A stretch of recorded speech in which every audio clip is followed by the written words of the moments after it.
あいうえお菓子したかきくけこんなにもさしすせソフトクリームゴゾロップでいこう Who doesn't love Killua?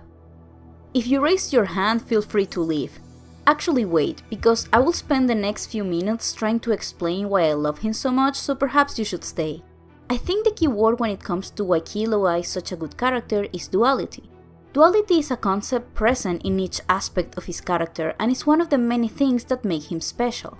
Even while looking at his character design, the versatility is apparent. Killua's appearance is designed in such a way that he can look cute or scary, innocent or dangerous, playful or cruel, fragile or menacing, and still feel consistent and true to who he is.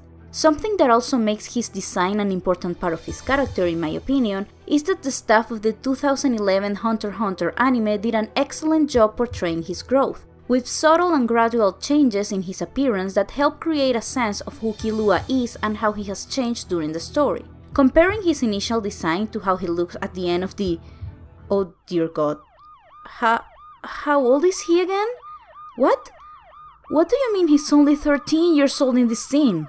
Oh boy, I totally forgot whatever point I was trying to make.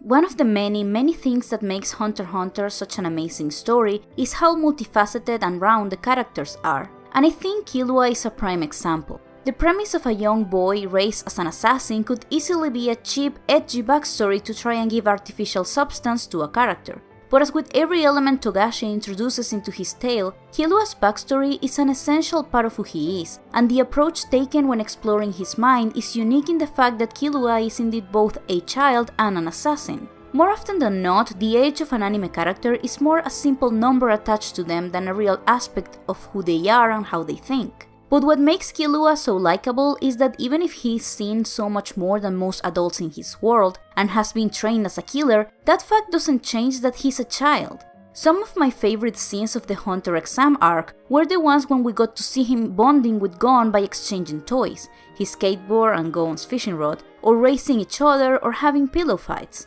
Killua acts as if he's the coolest guy around, but he's a character clearly written from the perspective of an adult who is able to see through that front and understand that his true desire is making an emotional connection. But at the same time, he is the coolest guy around, which doesn't only make him appealing for the audience but also gives an extra layer to Killua's own inner conflict. Precisely because he's a child who seeks to bond with other people, he sees his own proficiency at killing as something negative, and yet being an assassin is part of who he is, and something that he enjoys to a certain extent.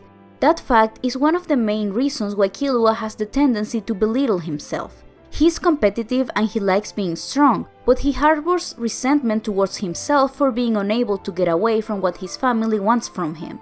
And so, the audience is left with this adorable child who's cooler than what we could ever aspire to be, and yet feels utterly alone and seeks friendship while being emotionally delicate. What could be more endearing than that?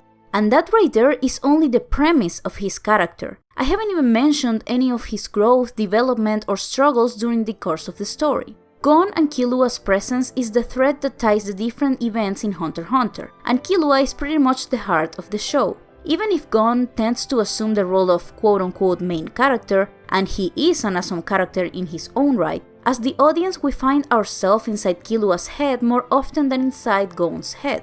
Killua is both intelligent and deeply emotional, and he tends to overanalyze situations and himself. His self-awareness makes all of his hang-ups more impactful for both himself and the audience. He's a logical thinker, but he's also quite sensitive and instinctive, and his overthinking nature makes him begrudge his lack of spontaneity and sincerity, even though he's one of the purest characters you will ever find. And we come back to duality. He's innocent, yet he feels scheming. He's strong and he's weak. He's logical, but he's too emotional. He's pure and he feels dark.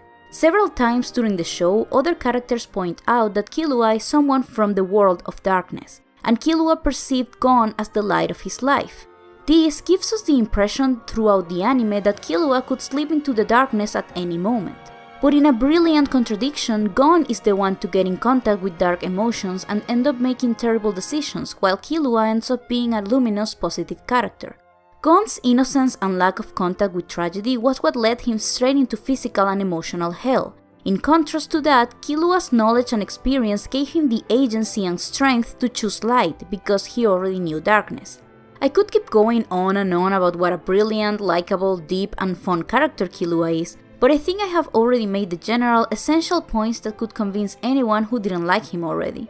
The best argument I could make about how great he is would be telling you to watch the show. I mean, let's be honest, all you have to do to like him is just look at him. So here, if my previous points didn't convince you, this definitely will. あいうえお菓子したかきくけこんなにもさしすせソフトクリームゴゾロップでいこ